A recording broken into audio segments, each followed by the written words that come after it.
This is a Situation Room. It's Kenya's biggest conversation, broadcasting on Spice FM. We are on 94.4 in Nairobi, 87.9 in Mombasa, 102.5 in Kisumu, Nakuru, 96.0, Eldoret, 96.7, 90.9 in Nyeri, 97.7 in Malindi. We live stream this show every morning. This is the first and only radio station that has a 24-hour audio-visual streaming of its programs. Well, we have cameras in the studio, so you can watch the show on Spice FM KE YouTube. If you go to Facebook, you'll find us on Spice FM KE. Twitter, we're also live streaming Spice FM KE. We're also live streaming on our website, www.spicefm.co.ke. Now, the issue of Kenyans in China. The Kenyan population in China is quite significant. We don't know how many. We'll be asking the ambassador shortly. We also know that there are many Kenyans a number of Kenyans who claim that they were affected by the recent spate of what they were calling, what are they calling it? Racism. Some racism and attacks on racism in Gwangju specifically. We want to know exactly what happened. And then there are a number of Kenyans who've expressed their willingness to come back home by whatever means necessary. Kenya Airways is going to be flying a flight out of Nairobi to Gwangju next week, and it'll be bringing some people back with some goods as well, but also bringing some people back into the country. We want to find out exactly what is the status on ground. Joining us now is Kenya's ambassador to China, Madam Serem. Good morning, Your Excellency. Good morning, Kenya, and how are you? It's good afternoon here in Beijing. Right. We Good are afternoon, at Your 4 o'clock in Excellency. the afternoon. Yeah, thank you. Thank you very much for speaking to us in the Situation Room. Oh, thank you. I appreciate this too. Now, Madam Ambassador, we know about the cases of the allegations of racism. You are the person on the ground, and you, of course, are in touch with the Kenyans. You're in touch with the Chinese government. What is the situation? Absolutely. I think a lot did the rounds, John, during this fight for the coronavirus. And I would tell you, what we witnessed in Guangzhou particularly was the after effects of COVID-19 in China. You notice that the virus started here, but it reached a point where China flattened the curve. So they emerged the threat of recurrence of infections from people who are flying in, talking of imported cases. Yep.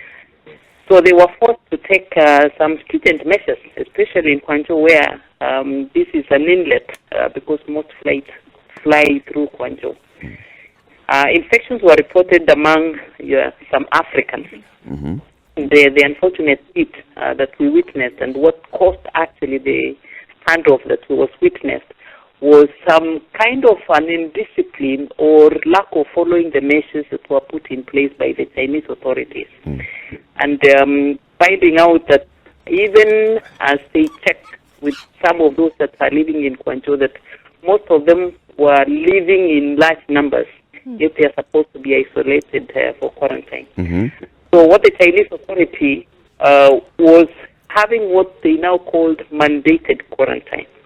And literally forced people, and majority of these having been other nationals and particularly Africans, because they are the ones who are living in numbers in their homes, forced them to move out of their houses so that they can quarantine in isolated government institutions. Of course, this is what caused the protestations, and most of the Africans that were pushed out send this distress call saying we've been targeted and stuff like that. Yeah. We had a number of meetings with the Chinese government, and basically to tell them to handle these Africans in a humane way. We do understand the reasons and the measures being taken is for their protection as well, because we will appreciate, John, that in spite of the fact that we had an epicenter in Wuhan with our own citizens there, none of them was ever affected or infected. Yeah. And these measures apparently has really protected and insulated our own nationals. So I think as much as, yes, there may have been a standoff, I think there is some part that we also played. And this is the impact where people are not following the measures required to protect themselves. The beauty of it is they were taken out, they were quarantined in hotels, in government, at the government expense, I had quite a number of them who called me and said, actually, we are on holiday because we are eating food that we're not paying for. We're sleeping in hotel rooms that we're not paying for. And for the 14 or less days that they were in, apparently things cooled down and they were well brought back after the quarantine period. So things more or less normalized. So are they back to living in large numbers the way they were living before? After the quarantine, they came back still to live in crowded apartments? Yes, some are. Others apparently had to look for other accommodations. Okay. There are those that came back. I had quite a few Kenyans who said, you know something, we didn't even have rent pay. And for that reason, I talked to the government, and we have some Kenyans living in hotels at the expense of the government. Of which government? Of which government? It is absolutely, generous. And I was like, this is one of the best things that was after the effect of the negotiations that we went into to do with the Chinese government. Yeah. And they provided facilities for them. Some government literally, because the provinces are autonomous, had to talk to the landlords not to harass the Africans. After we stepped in to negotiate with the government and the provinces, as it were, because this was in Kwanjo, and we had the headquarters, the national government, moving into Kwanjo to actually put and cool the temperatures that were raised at the time. Madam Ambassador, so how many Kenyans were directly affected by this? Those that were in Kwanjo, by the way, were under 50. Believe me, we had a lot of trips doing the round. I personally had to call, can I have one single Kenyan that is in the street? There was not one of them. Can I have those that have slept outside the hotels or accommodation? There was not one Kenyan. Unfortunately, we adopted other people's problems because I came to learn that most of those who are in the rounds were from other nationals. And you probably, your guess will be right, that those most indisciplined are the ones who probably were either fighting, engaging the authority, and literally all those calmed down because I know some of those African states actually had to apologize to the authority because they were the cause of the problem. But I want to tell Kenyans, none of the Kenyans were ever found sleeping in the streets. None of them were found mishandled by the Chinese. We addressed them. We picked each of those that had problems and we sorted them out. So can we say then, Madam Ambassador, that the reports that were seen on this side, whether it was across media or reports that were sent from Kenyans to other Kenyans, they were false? Absolutely. We had meetings with other ambassadors. And may I tell you, the same clips that were circulating in Kenya were also circulating in other African states. So when we met and we are comparing notes, it's like, I've also received this from my country. So it was not like exclusively sent to Kenyans. They were also doing the rounds in other states. And everybody seemed to have owned it for whatever purpose. So I would say, I would speak for Kenya. That was not Kenyan clip. And I would, bear me witness that if you came to find out, I tried to engage all those that I knew in Kwanjo. Do you have any problem? Are there people that are sleeping in the street? Not one Kenyan had a problem. All right. So, Madam Ambassador, when then we heard from the Ministry of Foreign Affairs here in Nairobi, when we heard from the Ministry of Foreign Affairs that there was then a plan to evacuate Kenyans who may have been stranded in Guangzhou or in China, then what was that about in this case, when there was actually the option, or rather no option for payment, whereby you had to pay for your own ticket if you were stranded? Are we talking about two totally different scenarios here? No, they're not totally different scenarios. I am sure the virus has affected all of us, including Kenya. I am sure there are people in Kenya now who cannot pay rent because some of their income streams have been affected. Majority of the Kenyans that we have here, particularly those who are not with visas, were doing manual jobs, and they are the ones who found themselves not having any income. So for that reason, where are you better off if some of these income streams, and it is not exclusively a China thing, because all across we have seen people losing jobs, we have seen shops closing, we have seen business coming down. This also affected China, and most of our Kenyans here were doing some of those manual jobs. Majority of them were doing like teaching, schools were closed, they couldn't get paid.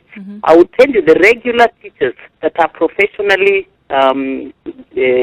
recruited here are on their jobs and comfortable, and none of them want to relocate.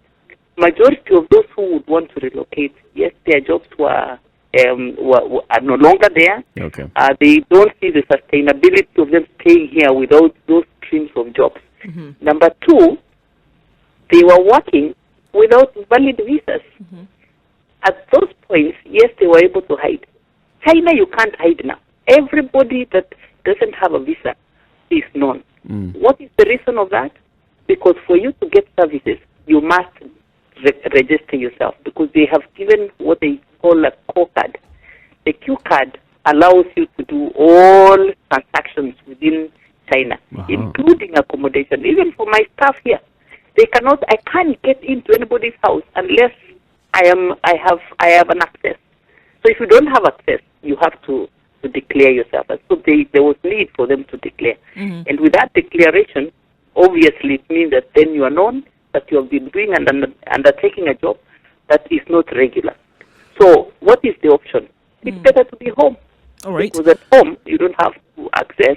You can have food and accommodation from your family, and this is the team that we are facilitating. Okay, so of course, there are those who have papers, but they would want to go home as well. Right. If it's coming off of that premise, where there were a number of people then who, because of a loss of a job, then could no longer remain in China, then they were asked, however, then to pay for themselves. If what the state was doing essentially was creating a vessel that they would travel by, however, they had to pay for it. But we hear you saying that it is people who couldn't afford a living anymore in China because of a job loss or whatever. But then the matter of contention became they couldn't pay for themselves to get on this plane.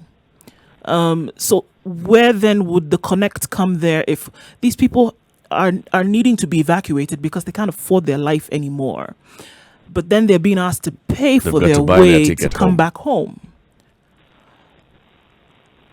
Where would the rationale in that be?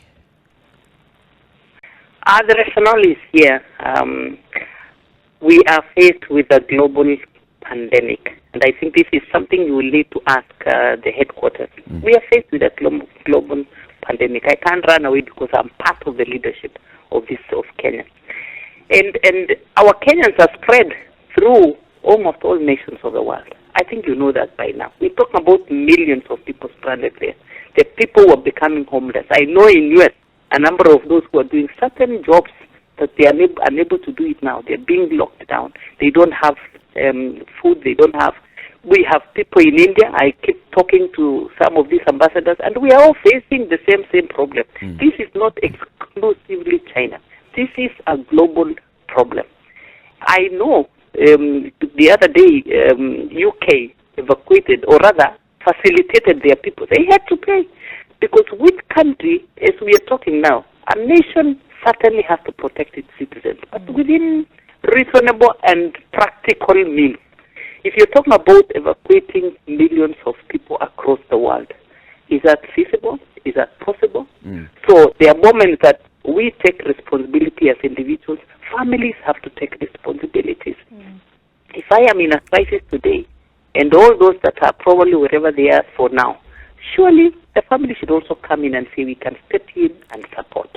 I have had many leaders talk of evacuate our people back from China. They should take responsibility as well and facilitate their coming back home. Your Excellency, are you saying that families in Kenya are not willing or are not able to take responsibilities for ferrying their loved ones back into the country? No. I was responding to one question. What is the responsibility and the role of the government? I'm saying this is a collective responsibility. We all have to take responsibility and ensure that our citizens are safe.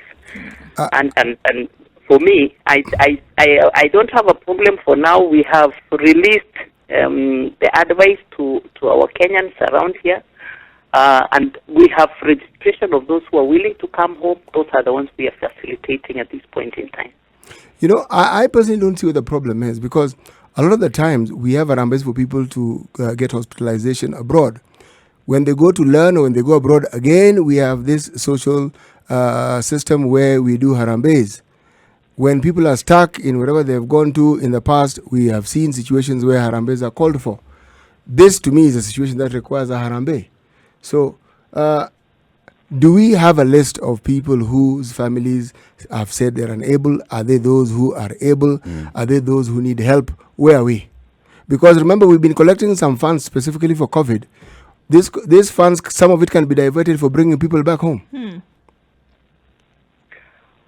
So you will be able to, will the fund be able to bring the millions across the world? We don't know. We yet. don't know. Some people don't want to come back.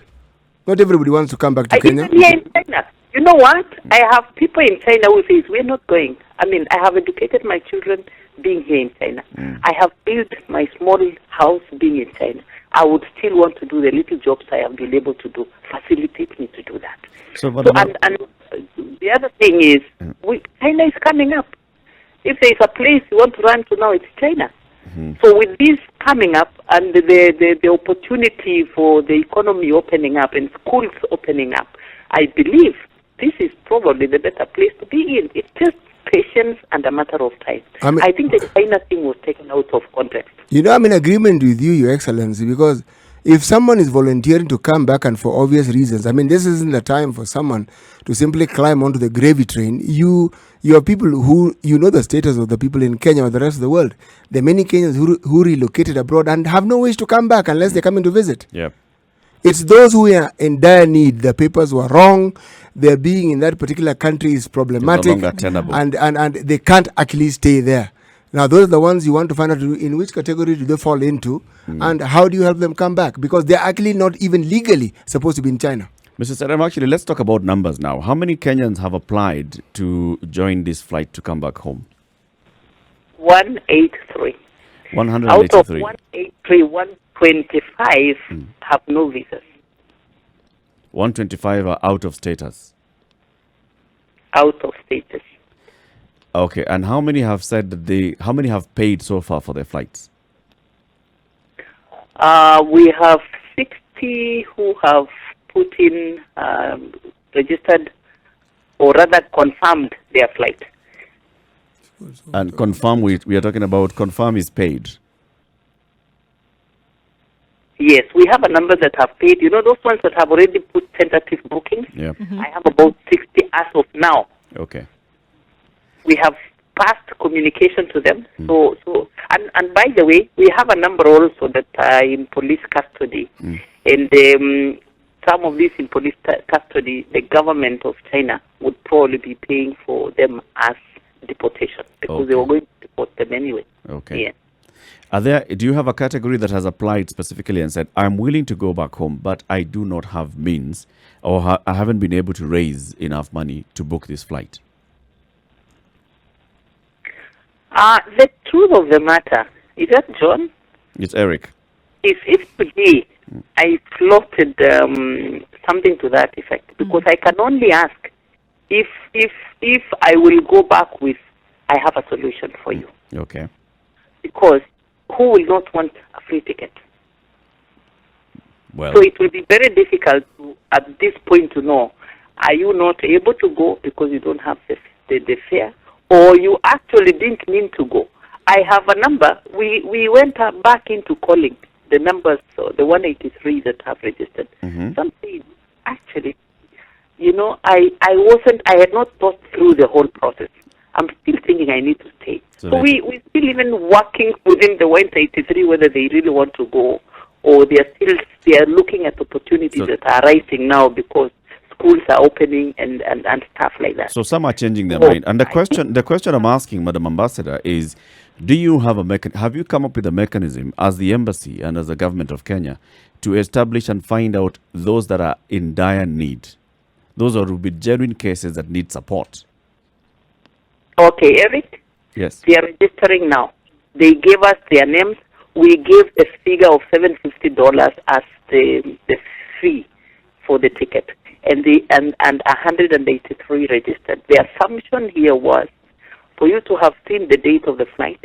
You have also seen the amount that is needed as the fare. Mm-hmm. Then it means, for all purposes, you are able to pay that. Mm-hmm. So I suppose maybe by something we are reviewing again on Monday. We've been sitting on this thing over and over. By Monday we'll review to check.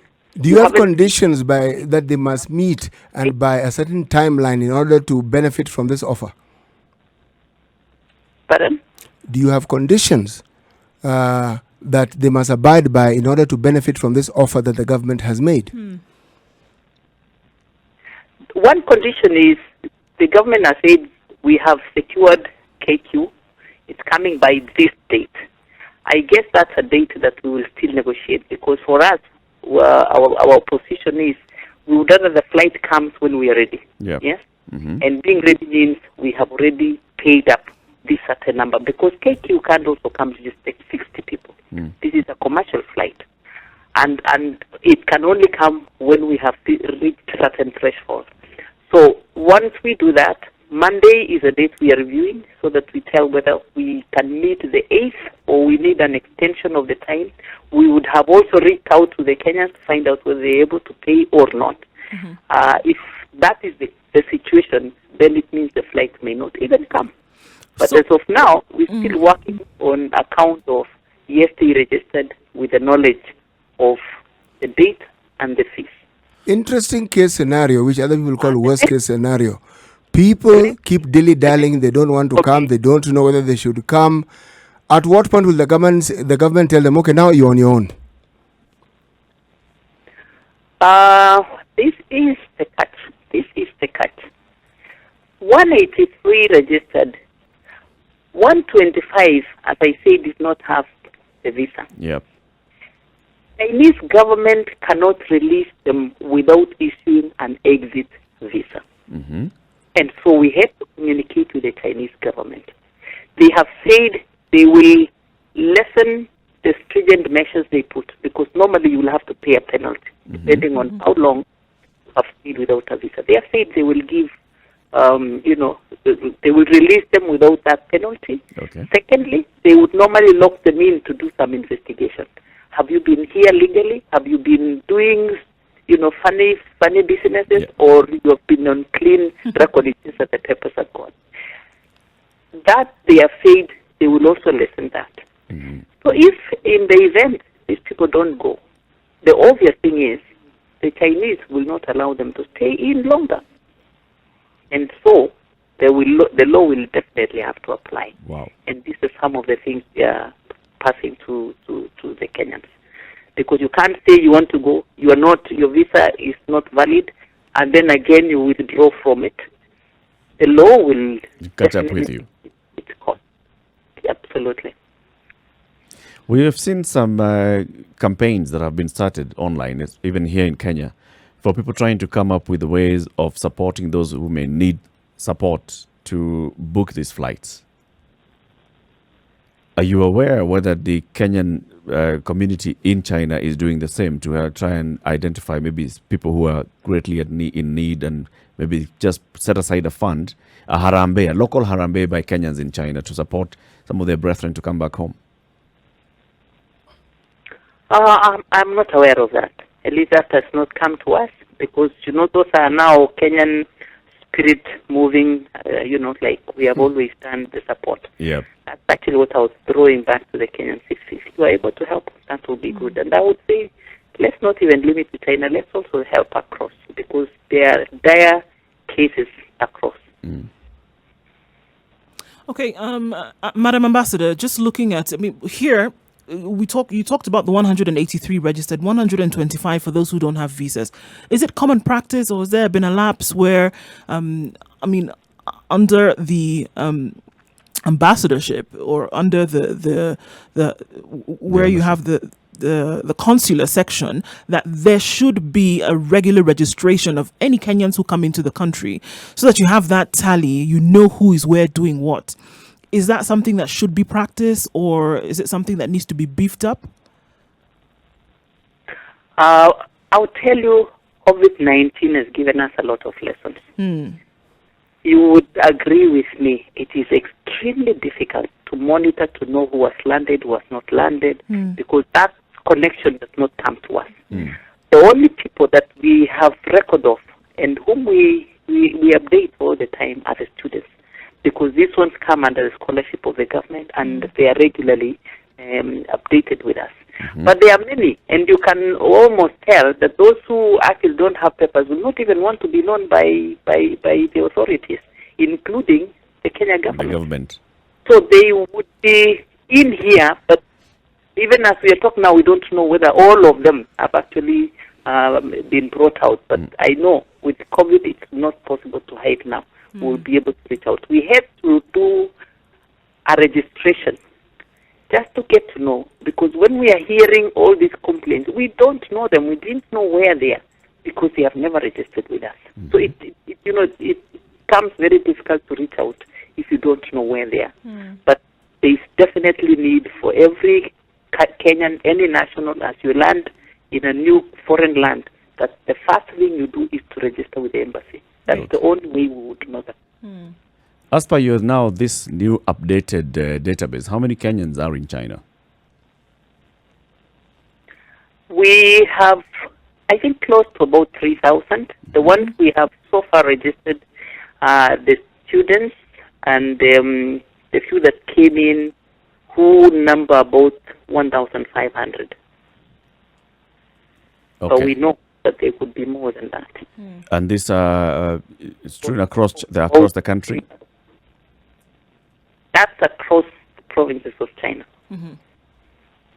Now you're but telling mainly concentrated, talk of Guangzhou, Shanghai, Beijing, and one or two commercial centers. Okay. And the Kenyans who had been hard hit by this COVID-19, who were locked up in Wuhan, well, locked in basically by the quarantine and the conditions, how are they faring? We know about two that were expectant, and we even spoke to them, and they were telling us about the kind of conditions that they're living in. How are they faring? And they were even telling us that you are speaking to them on a regular basis, so I'm sure you're still in touch with them. Oh, may I tell you the good news? I have been speaking to them on a regular basis, and yesterday we had the baby. We have a baby girl. I don't know the name yet. Oh, yay. I would have loved to be there, but it came too soon because I wanted to be there when this baby is being delivered.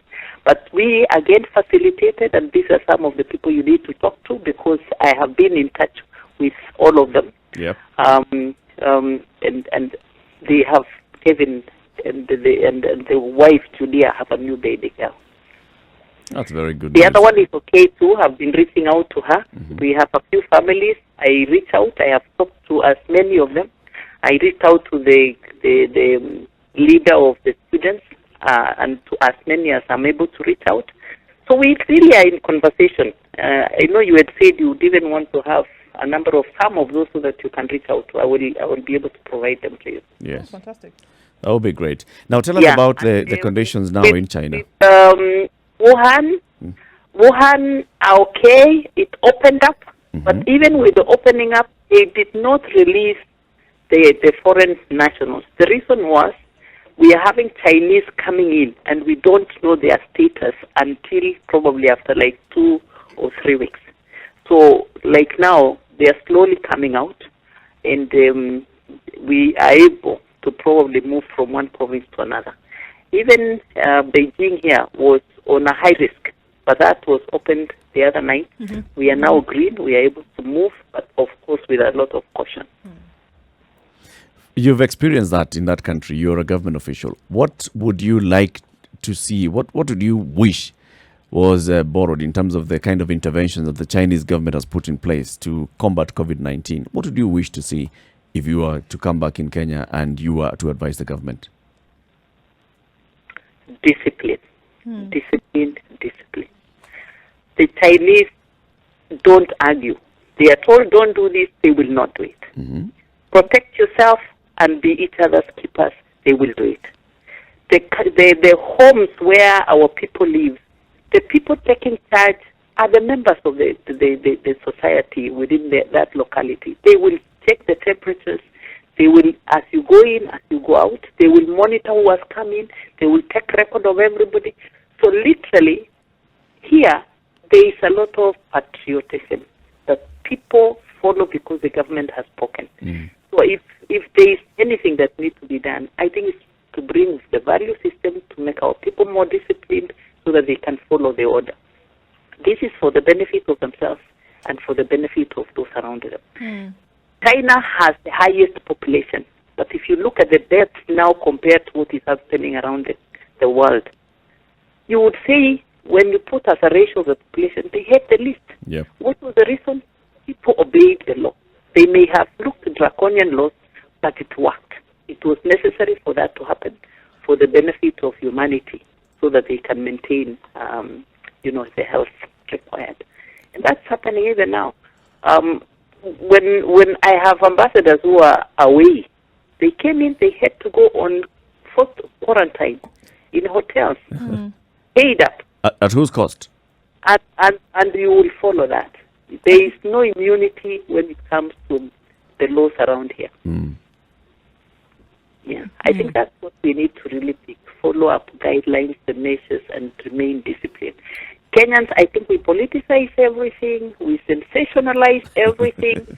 When we're managing here, you are busy taking up people's problems. I saw the script going around, and I'm like, I wish the Kenyans could just come and land here and see what's happening on the ground. We've often analyzed this, Madam Ambassador, if I can ask you quickly, as you're still on this point. We've analyzed this and we've said that it's clear to us that if you're looking at China, and it's fantastic because this is where you are, that it was a little easier for the people of China to listen to their government because things that they had asked them to do previously in the past, or things that they had promised them to do as a government who want to develop their country, they never reneged on any promises. They never reneged on development initiatives or development agenda. So by the time a government who are taking care of its people is asking them to do a certain thing, it was not you didn't think twice. You have no doubt about it. You had no doubt in your mind that they knew what they were doing. And suffice to say that on this end of the other side of the pond, it is a bit difficult for Kenyans to fall in line the way Chinese did. As an example. Yeah, I think we all have a responsibility. We cannot be looking at one person to run and to manage and to give solutions. We have to be part of the solution. If you are waiting for somebody to come and tell you in your house now, stay indoors so that you can be safe, I think that's extremely unfortunate. We politicize everything. We sensationalize everything, even that which will not bring food on my table. Yeah. So I think it's more the society taking responsibility and accountability. We cannot run away from this. It's important that we remain sober, even in moments like this. Because something like the virus, why would we politicize a virus? And it is a reality. People are dying from it. Yeah. Just sit back, weigh out, and follow instructions, period. I think that's what I would go for. I know what it has done to me. I stayed here. I came in when the virus was just starting up. Everybody was telling me, where are you going? I mean, people are running away from China and you're heading there. But I have seen what it means to remain disciplined and sober. So I think for Kenyans, that's what we need to do. Ambassador Sarah Serem, we want to thank you very much for speaking to us. Thank you. And we wish you all the best. Say hello to the rest of the embassy staff and the Kenyans that you speak to there. Thank you. Thank you very much. Bye-bye. We were speaking with Kenya's ambassador to China, Madam Sarah Serem. She's telling us the status there. There are 183 Kenyans who initially took the call and they registered that they were willing to take the flight coming from Nairobi to Gwangju and back so they can be brought back to the country. Out of the 183, 125 do not have valid visas. They have been in China, their visas expired, they've been living undercover for a while. Now, COVID-19 has basically just exposed them. During this whole, the fiasco about, people being kicked out of their apartments, she's tried to explain what exactly was happening during that time. Anyway, long story short, is 183 have registered, 60 have confirmed that they are willing and able to come back home. We still do not know how many are able to pay for their flight, because you're supposed to pay for that flight. $750 is the price of that, is the cost of that flight. Now, there are some Kenyans who are in China and in Kenya who are trying to organize support for those who are willing to come back home. They, because of whatever reason or the other, they don't have money, but they want to come home. They won't be able to afford this flight. How can we do this harambe? Because even Sarah Serem said, look, find ways, talk to your friends, talk to your relatives, organize a harambe, find a way in which you can get this flight paid for. Some Kenyans are doing that. One of them is called Joe Thige, and he's organizing, together with a group, they're organizing something they're calling the Tuma Fair Initiative. And the Tuma Fair Initiative is basically collecting funds that are going to be able to support the Kenyans who are in Guangzhou or in China who are willing to be brought back home. He's joining us now on air. Joe Thige, good morning. Good morning to you. Thank you very much for speaking to us. Welcome to the Situation Room. Thank you. Joe, you are in Kenya right now, but you also live and work in China. Not really live and work in China. Let me put perspective to who I am. Yes. My name is Joe Thige. I am a PhD student in Jiangsu University, Jiangsu Province. I'm in my last semester now. I was scheduled to graduate this June. Yes. So I'm also part of the community leadership in China, where we have a WeChat platform similar to WhatsApp. When people come to China, we make sure that they join the platform so that they can be informed on, how to remain connected to the Kenyan community and how to, get assistance in the event that they do need assistance. Yes. So tell us about the Tuma Fair Initiative. All right. Tuma Fair Initiative is an initiative that a few of us came up with. These are 4 community leaders from different parts of China, 2 from Guangzhou. We also thought to give it validity to talk to our colleagues in Kenya or our friends in Kenya. So we have someone who is helping us with the technical department, and we have two people who are helping us because they are accountants. So we talked to M. Changa, and M. Changa said we can partner in this so that if we come up with a platform, that platform would now raise money directly through M. Changa, and that would be directed to the account that would be assisting people finally, once we agree who needs to be facilitated, and, do they need to be facilitated for the air travel, or do they need to be facilitated for quarantine?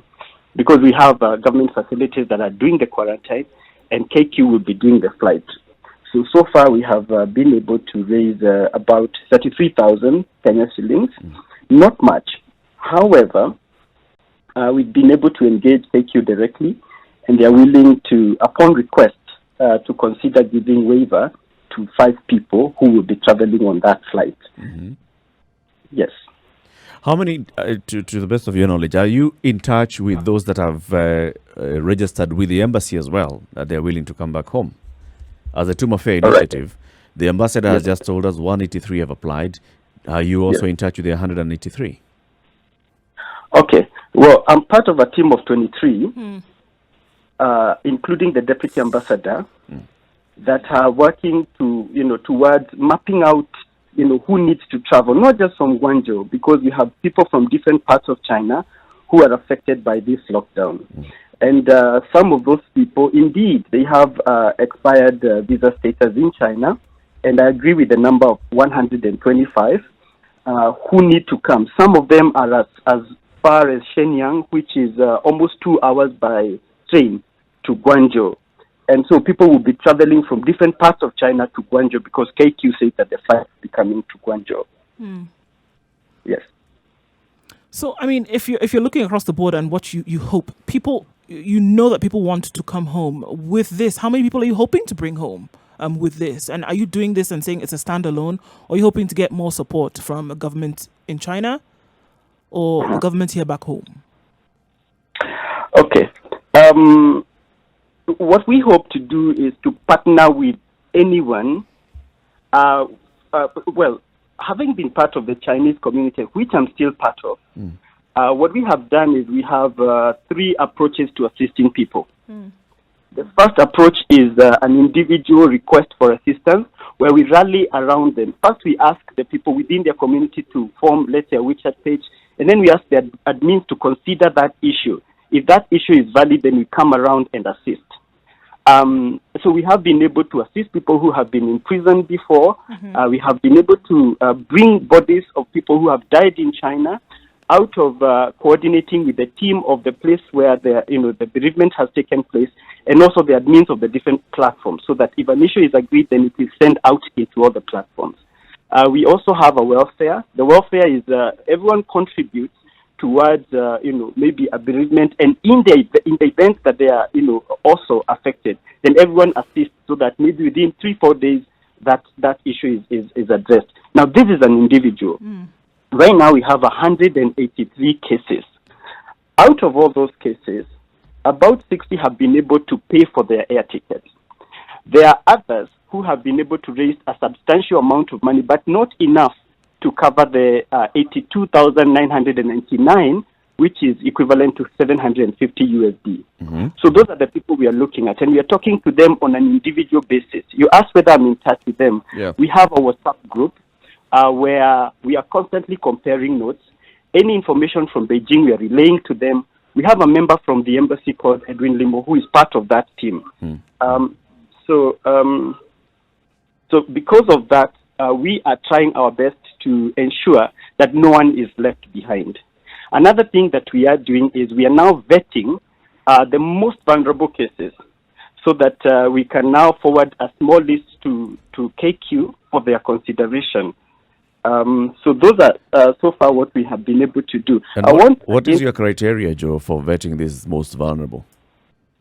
We have agreed on a matrix, and that matrix, what we have done is we have brought together, highly skilled scholars who are part of the Chinese Kenya fraternity. What is the matrix, please? Well, I would have to read it to you. Read it. Okay, hold on. I'll happily read it to you. Hold on, just a moment. Okay, so this is what we have done. I'll read it as addressed. Okay. Members, my opinion, task timeline, preferably 24 hours. A date case collection, 3 hours starting from 2 p.m.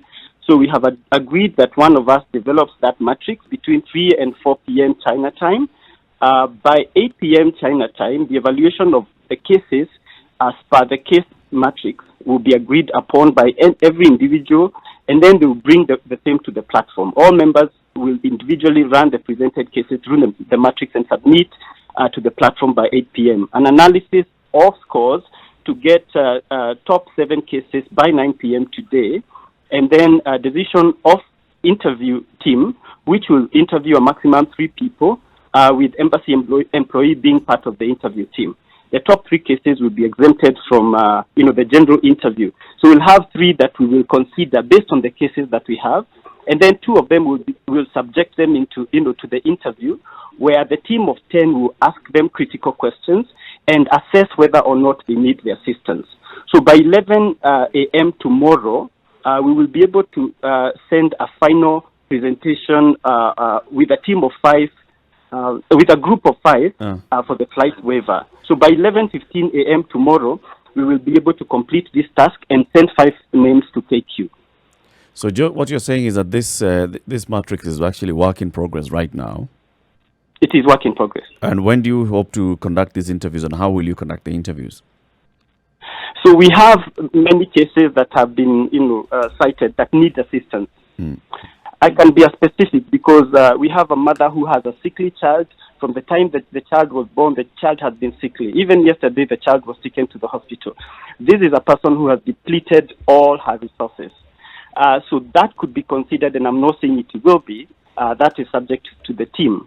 We have another person, and as opposed to what the ambassador said, there's a lady who stayed in the street in Beijing for 3 days. And then akachangiwa, and the ambassador is aware. So So now she's hosted by 2 Tanzanians, and that person could also be considered because that person went in November to China. They were swindled their money. The person who brought them in backed out from her, and now she has been on her own. She has never earned a dime ever since she arrived into China. There are different cases. I could go on case-to-case basis, but those are people that probably need to be considered in this matrix. Yes. You're saying so far you've raised 33,000 shillings. Yes. And as it stands now, the date of the flight is the 8th. The 8th, yes. So we basically have 7 days. Yes.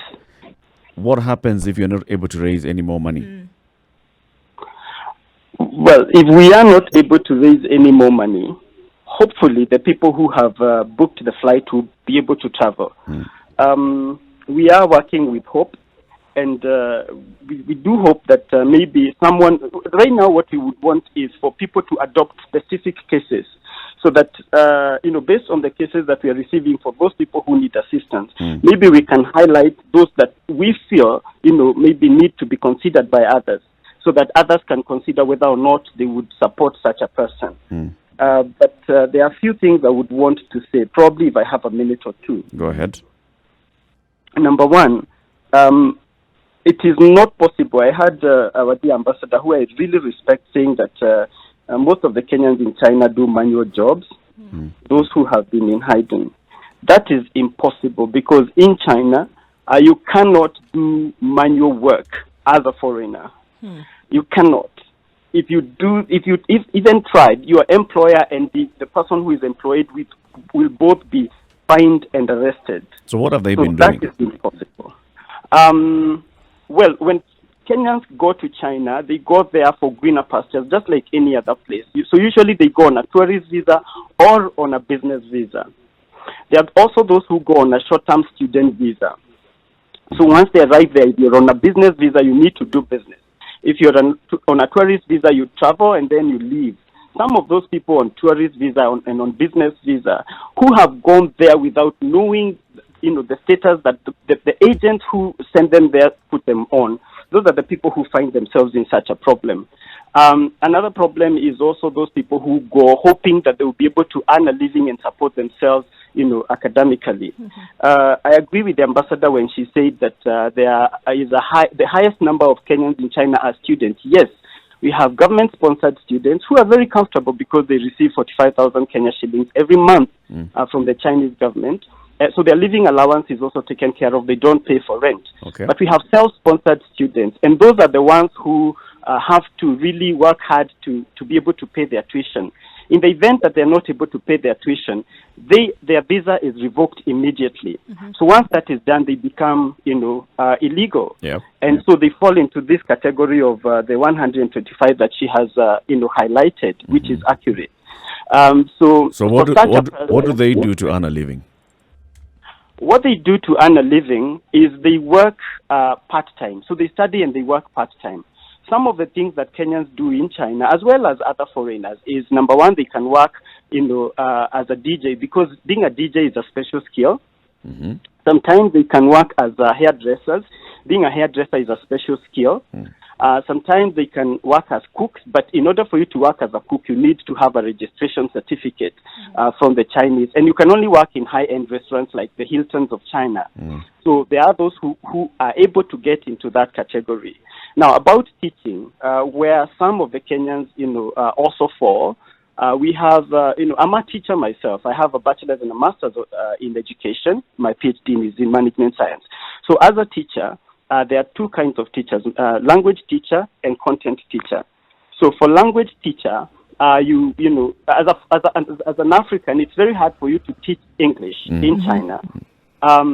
So what these people do, those people who have a teaching certificate in Kenya, let's say from KU or Nairobi University, once they go there, they find that in order for you to teach English, you need to either be native from the United States, Canada, United Kingdom, Australia, New Zealand, or South Africa. So if you're not from those countries, you will not be legally employed. You will be given sort of part-time contract.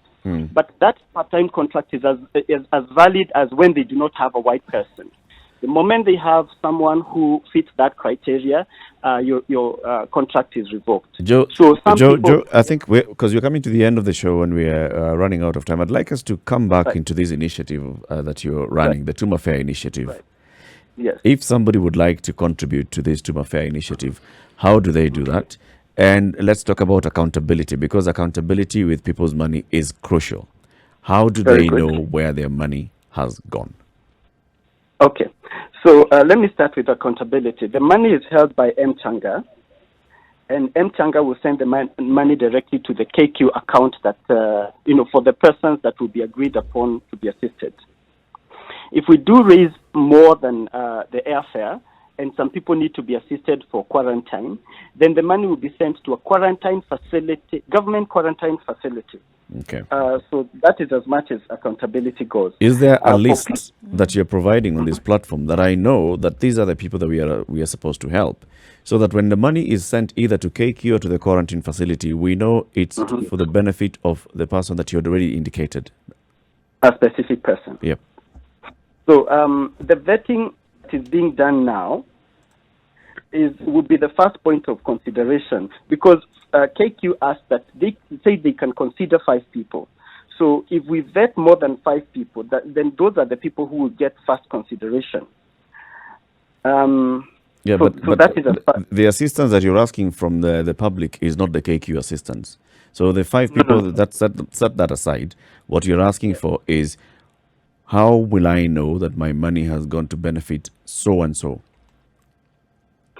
And not somebody else who ended up, getting a flight ticket. Well, the people who have bought their flight tickets so far are excluded from any form of support. Okay. The people who have not yet bought their flight ticket and will not be able to buy their flight ticket, probably because they do not have enough money and they have asked for help, those are the people who will be considered. Okay. So quickly, how do we contribute? What's the platform? How do we get onto the platform? So the platform is called the Tuma Fair Initiative. The pay bill number is 891300. Say that again. The pay bill is 891300. And the account number is 39849. 39849. Yes. Joe Thiga, thank you very much for speaking to us today. Thank you very much. Thank wish you very you all much, the best. Joe. Yeah. Well, my desire is to see as many people pitch in and assist, whether or not you know these people or not. That is what I have done, because I do not know some of these people personally. When I was asked to step up, I did step up. We had one of the consulate members on board. Thank you, when Joe. we sent it out, we were, asked to Thank you, Joe. their name. Thank you. Thank you.